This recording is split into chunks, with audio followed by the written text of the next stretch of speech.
unemployment benefits are restarting, Indiana officials say.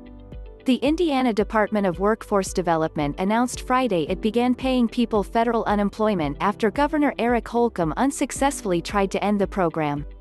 So far, the agency has paid 25,000 people and expects that more than 100,000 Hoosiers will file for those benefits. In an attempt to drive people back to work, Holcomb tried to end the benefits in June, about 3 months before the funding expires in September. But a legal challenge to the decision resulted in a judge's requiring the state to continue paying out these benefits temporarily as the case is heard in court. Since the pandemic began, the state agency has been overwhelmed with the sudden surge in unemployment claims and numerous problems, such as short staffing, people waiting months to a year for payments, scammers attacking the system and legitimate applications getting caught up in the fraud prevention system. Getting to where we are today came with some challenges, said DWD Commissioner Fred Payne. In the press conference Friday, Payne and other state officials answered questions about the restart of the federal program, payment problems and fraud. Here's what we learned from the press conference. Even though the case is still in court, once the payments go out, the agency won't be seeking a return in payment no matter the court decision. People who got overpayment notices can apply for a waiver, Payne said. The state estimates it has paid out $8.1 million in fraud payments. It's unclear how much of that went to scammers and hackers and how much went to people who are in disputes with the agency over whether they're eligible. More than 25% of people who go through id.me, the company that verifies the identity of applicants, are identified as fraudulent. Worker advocates have said some of those people just don't know how to use the program due to problems like unfamiliarity with the technology or language barriers.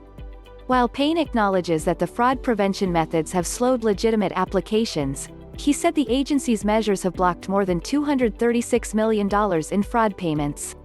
It's unclear if those payments include people with legitimate applications. Since the start of the pandemic, more than $8.6 billion in benefits to 875,000 people have been paid out. However, including applications flagged for fraud, there are 1.3 million weekly pending claims from the last week in February 2020 to the end of October 2020, according to the Department of Workforce Development data. The state has not provided an update on how many claims are pending and how many people are awaiting a decision and/or payment. The unemployment rate is down from a year ago at this time to 4.1%. Much of the current unemployment is due to people seeking work but who have not yet found their job of choice, Payne said. The size of the labor force also shrunk. The lower unemployment rate also may reflect fewer people looking for work and more people dropping out of the labor force. Payne also took the opportunity to remind people about fraudulent text messages. He said the DWD will not text people. Across the country, Americans who recently lost the extra $300 a week in unemployment benefits are weighing tough choices about returning to work. Although the financial lifeline is supposed to last through September 6, Republican governors in 25 states made the decision to end the extra benefits early, arguing that the economy is recovering at a promising pace, vaccines are widely available, and many businesses are in need of workers. Montana is open for business again, but I hear from too many employers throughout our state who can't find workers, Governor Greg Gianforte said on May 4. He was one of the first leaders to announce that his state would pull out of the program, arguing that the vast expansion of federal unemployment benefits was doing more harm than good. As of July 16, federal unemployment benefits have been cut off in 23 Republican-led states, but remain in place in Indiana and Maryland due to legal battles.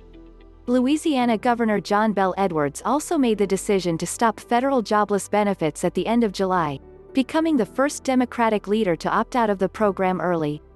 At the same time, some of these states, including Missouri, now are experiencing a surge in coronavirus cases, making it riskier for workers to go back to the workplace. It's too early to say whether pulling these benefits has had the intended effect of helping employers address staffing shortages, but 9 workers who recently lost the extra $300 a week described a challenging re-entry into the workforce. At a moment when U.S. companies are reporting more than 9 million job openings that remain unfilled, a record high, labor advocates have said it's a good time for Americans to ask for higher pay, more flexible work schedules and better benefits than their previous jobs offered. Some companies are offering hiring bonuses to lure workers in, and wages in sectors like leisure and hospitality are on the rise. Some early ending of expanded unemployment benefits made it more difficult to secure a better job offer than what they had before the pandemic. Thanks for watching.